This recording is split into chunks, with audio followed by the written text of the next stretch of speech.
So here's the problem I see often is that when two people are talking, usually one person is listening only to the point where they can jump in and add their own perspective. Or I see the mirror image of that, where somebody's speaking and they get interrupted by the listener, only to feel like they've been cut off or the focus has been shifted back to them, and they leave feeling more misunderstood. So the problem is, how do we begin to communicate in a way where we can listen non-defensively to our partner? That's what we're going to talk about in this video. Hi, if you're new to this channel, my name is Tom Philp, and I've been working with adults for years who struggle with relational and attachment trauma to gain more trust in themselves and others so that they can experience a safe and secure relationship. Okay, let's dive in.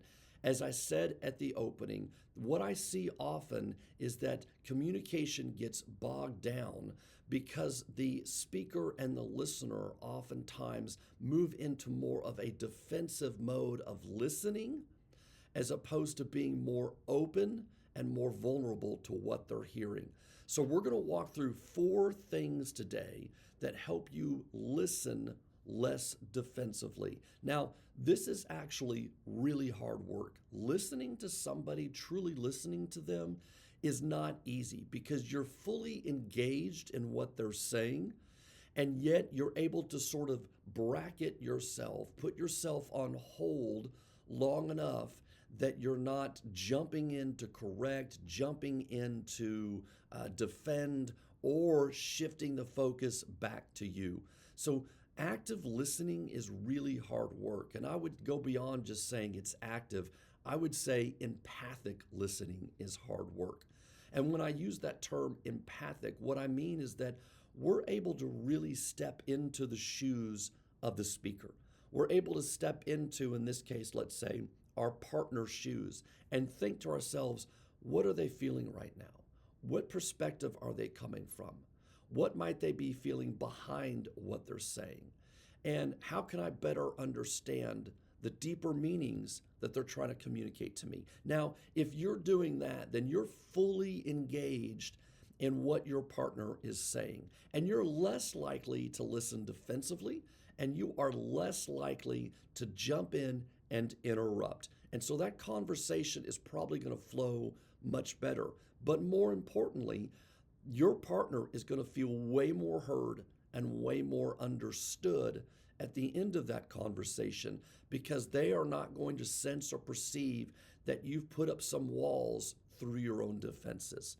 So the ability to be able to have a conversation with our partner where we can listen non-defensively actually prevents a lot of negative cycles from happening. And so this is a really important skill that we need to be able to flex and use and develop more in our relationships. Now, oftentimes on this channel, I will talk about different styles of attachment, the more anxious style, the more avoidant style, the more disorganized style. And these certainly play out with that as well. For the more anxious attached individual, when they listen defensively, oftentimes they get flooded with emotion. And so what they might do is they might be in fear of losing that connection.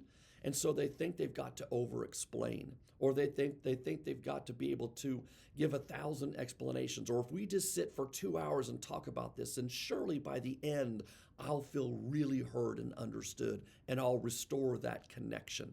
So that flood of anxiety they have of losing that connection oftentimes causes them to be able to not listen in a more open way, but rather they might jump in and interrupt, or they might be very quick to appease. Oh, I'm sorry. Oh, no problem. I won't do that again, whatever it might be. And so they're not really listening to understand. What they're doing is they're listening just to get reassurance that the relationship is okay. It's a little bit different with the more avoidant style person. They listen in a more non-defensive way that we traditionally think about, because the more avoidant style really will sort of tune out. They'll put up walls. They'll emotionally disengage from what is being spoken. And so they come from a place where maybe they feel like their intention, or they're getting messages that once again they're getting it wrong. And so they can just sort of see themselves almost just pull back emotionally from the conversation, and they won't engage like they used to or should.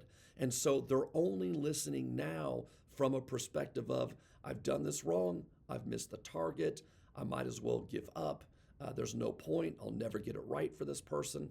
And so when those thoughts start creeping in and those feelings start creeping in, then they are much less likely to be able to listen openly to their partner.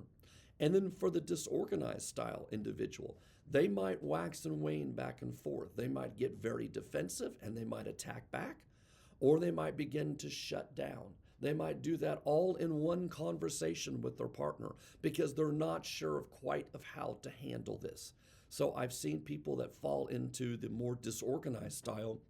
I've seen them really ramp things up and shift the conversation around to their wants, their needs, their focus, and completely pull the focus off of the speaker or their partner who is primarily communicating.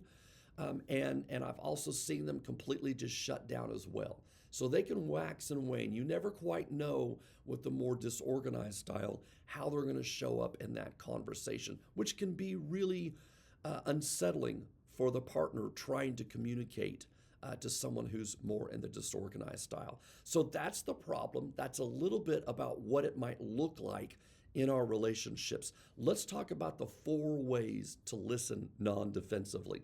The first one is we've got to regulate ourselves before we respond. If we find ourselves getting dysregulated, now this could be a full-blown trigger where we go into fight or flight, or it could just be some really heightened emotions.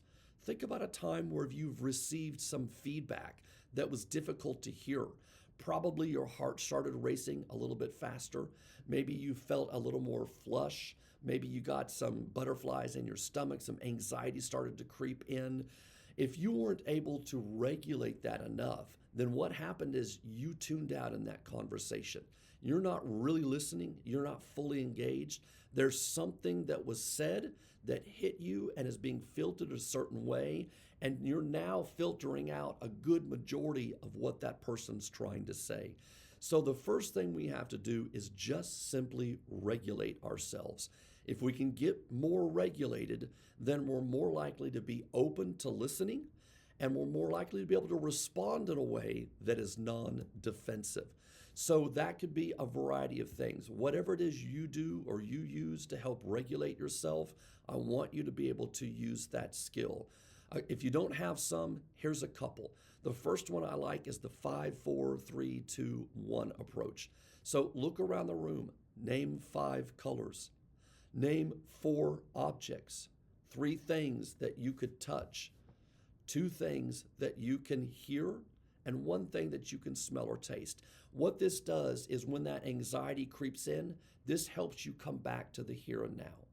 Because anxiety is going to do its job. It's like a fire alarm in your body, and it's saying we're in danger of being hurt. And what anxiety's job is it's going to use your mind to project out the extreme worst case scenario, and then it's going to try to walk that back rationally. All the while, you're filtering out things that you're not hearing from your partner. You're filtering out things that might actually help you feel better or are reassuring comments. But in that moment for you, all you're hearing is the danger. So being able to get yourself regulated is really, really important. So regulate before you respond. The second one is separate the impact from the intent. I've got 2 boys. When they were very young, the older one, by 3 years, they might rough play, and sure enough, he ended up hurting the younger one. The younger one would come crying, my brother hurt me. And the first thing he would say is, I didn't mean to. And we would always have to stop and walk him through that, of course you didn't mean to. You guys were roughhousing. You guys were playing. You're bigger than him. We know you didn't mean to. But the impact is you did. And so being able to acknowledge the impact you have on somebody is different from the intent. And you can even say, I'm sorry, I know I shut down in conversations. I know I can get defensive, and I don't want to do that right now because I recognize when I get defensive, it makes you feel like you're not important to be heard. And you really are. I want to hear what you have to say. So I'm working right now on not shutting down and not being defensive so I can stay more engaged and open to what you're saying. If you were able to communicate something like that to your partner, that would be absolutely huge because you're acknowledging the impact and you're also clarifying the intent, which are separate things. Number 3, reflect before you respond. How can you sit with the information long enough to be able to reflect on it, to be able to understand what is really happening and going on? What's the true meaning of what the person's trying to communicate to you?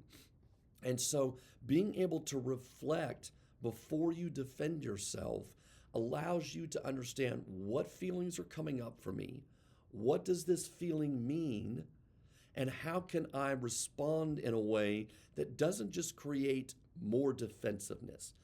Oftentimes what I see in a pattern, especially with couples, is sort of an attack defend.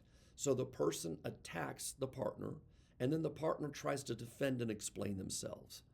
And what happens is because they haven't reflected, because they're not drilling down into some of the deeper meanings of what's going on in that conversation, they end up looking like they're just trying to defend their intent or they're just trying to make excuses, and it leaves the speaker feeling more and more unheard.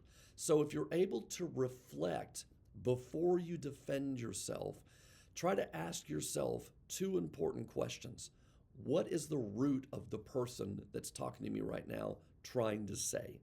What are they really trying to communicate to me? And number 2, what is the root of what's happening for me going back the other way, and how can I explain that? Let me give you an example.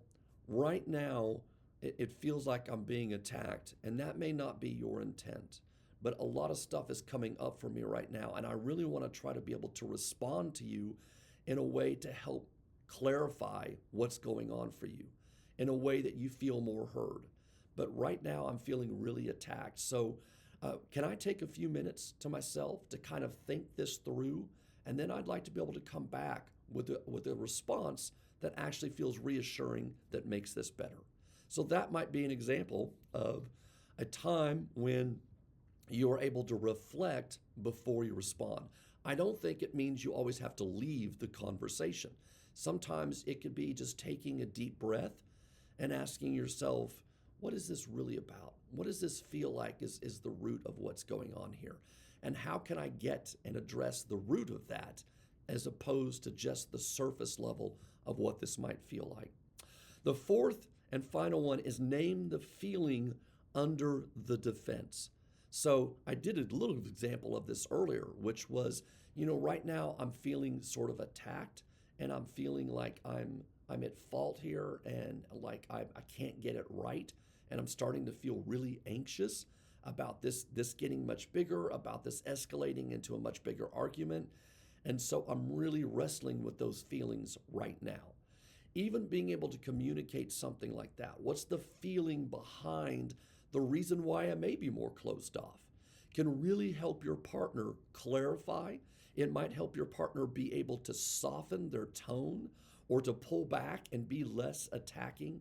So being able to name the feeling behind or underneath the defense can really allow that conversation to go much, much differently.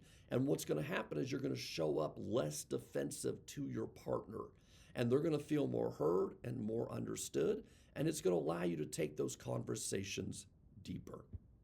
All right, my name is Tom Philp, and I'm here to remind you to stay grounded, clear, and connected.